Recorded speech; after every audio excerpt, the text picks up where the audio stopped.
तात्काळ लागू झालाच पाहिजे, सामाजिक न्याय मिळालाच पाहिजे, सामाजिक न्याय मिळालाच पाहिजे. आरक्षणामध्ये उपवर्गीकरण करावं हा विषय घेऊन गेली अनेक वर्ष देशात आणि महाराष्ट्रात हा लाभवंचित समूहाने लढा उभारलेला आहे.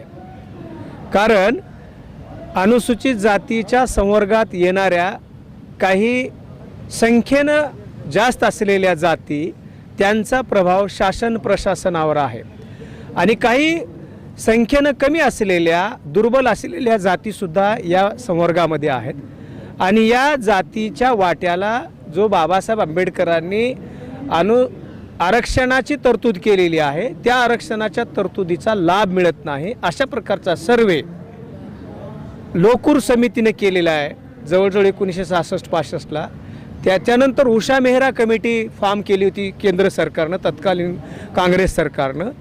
या सर्व समितीने देशातल्या कमजोर जातींवर मोठ्या प्रमाणात अन्याय होतो आणि त्यांना न्याय द्यायचा असेल तर याच्यामध्ये उपवर्गीकरण केलं पाहिजे अशा प्रकारची शिफारस केली होती. दुसरं एक म्हणजे याच अनुषंगाने दुसरा एक प्रश्न आहे, उपवर्गीकरण नको अशी एकीकडे ती दुसरी एक भावना येत आहे पुढं, त्याविषयी तुमचं मत आहे? ज्या समूहांना उपवर्गीकरण नको असं वाटतं त्यांचं असं म्हणणं आहे की दलितांमध्ये फूट पडेल.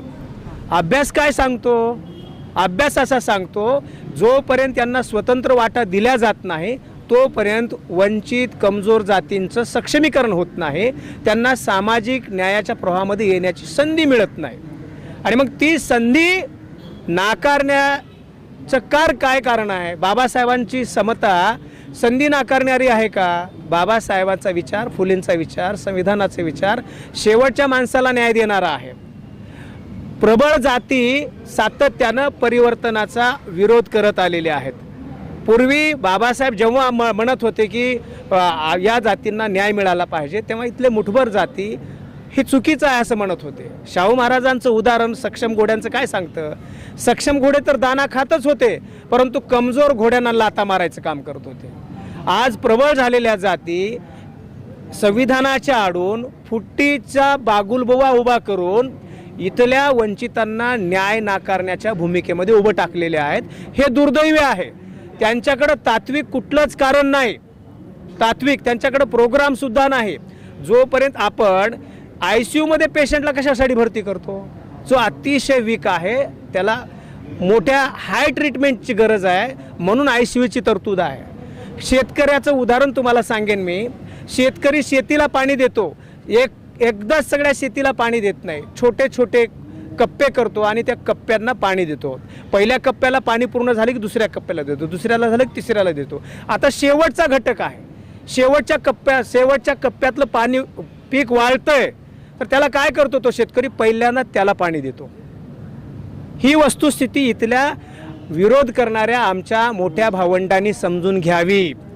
आरक्षण वर्गीकरण हे बाबासाहेबांना अपेक्षित असलेली समता प्रस्थापित करण्यासाठी आहे. संविधानामध्ये जे काही 1 ऑगस्ट 2024चा निर्णय आला सुप्रीम कोर्टाचा 7 जजेसच्या बेंचने दिलेला आहे.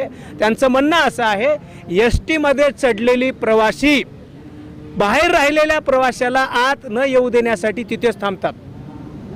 हे BR गवई यांचं स्टेटमेंट आहे आणि प्राप्त स्थितीला पूर्णपणे लागू आहे.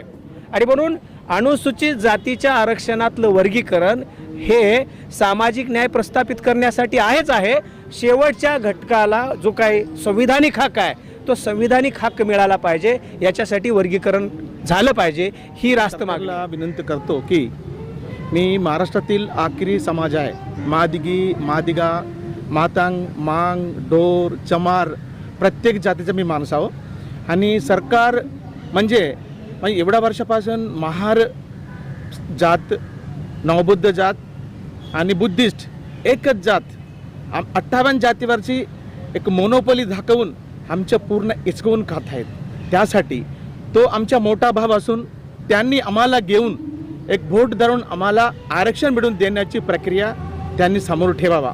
उदाहरणार्थ सन्माननीय विदर्भ सुपुत्र भूषण गाव साहेबांनी त्यांनी एक ऑगस्टला घोषित केलेले आहेत, 22 जानेवारीला सुप्रीम कोर्ट घोषित केलेले आहेत. तर मोठे खूप उपलब्धी दिलेले आहे भारत देशाला. कारण आमचे सन्माननीय आदरणीय प्राध्यापक बरंडे साहेबांच्या नेतृत्वाखाली आम्ही अख्खे महाराष्ट्र 58 जातीला घेऊन आम्ही आंदोलन सुरू केलेले आहेत. आणि आदरणीय सन्माननीय मुख्यमंत्री महोदयांनी आम्हाला न्याय द्यावा एवढे आमच्या इच्छा अपेक्षा करतो. आणि माझ्या 2 शब्द संपवतो. आणि पुन्हा एक वेळ जेवढे की आमच्या जय भीम वाल्यांनी आमच्या मोठ्यापासून आम्हाला न्याय देण्याची कृपया करावी, त्यांना स्पेशल जय भीम बोलतो. तसं सर्वप्रथम सर्वांना क्रांतिकारी जय लोजी, जय भीम, जय शिवराय. सर्वात प्रथम मी टी व्ही चॅनलवाल्यांचं सर्वांचं मी आभार मानतो की एवढं मोठं आंदोलन चालू असताना इथं ज्या मेन काही चॅनल आहेत ते कुणी आले नाही. आणि तुम्ही आज हे आमचं जे आहे चंद्रकांत भराडे साहेब यांनी जे लोकस्वराज्य आंदोलनातून वज्रमूठ आंदोलन उभा केलं आहे, तुम्ही ते इथे आलात, आमच्या सगळ्यांचे म्हणणे ऐकले आणि तुम्ही महाराष्ट्रात दाखवतात, त्याबद्दल तुमचे सर्वात प्रथम खूप अभिनंदन.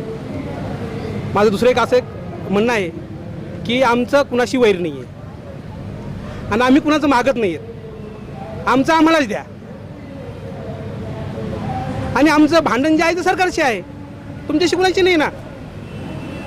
आमचं भांडण जे आहे ते सरकारशी आहे आणि आम्ही लोकशाहीच्या माध्यमातून मागत आहोत. परमपूज्य डॉक्टर बाबासाहेब आंबेडकर हे आमचे बाप आहेत, त्यांनी आम्हाला दिले ना. म्हणून आम्ही कुणाला विरोध करत नाही आहेत. आमचं भांडण जे आहे ते सरकारशी आहे. एवढे बोलून मी माझी संपत.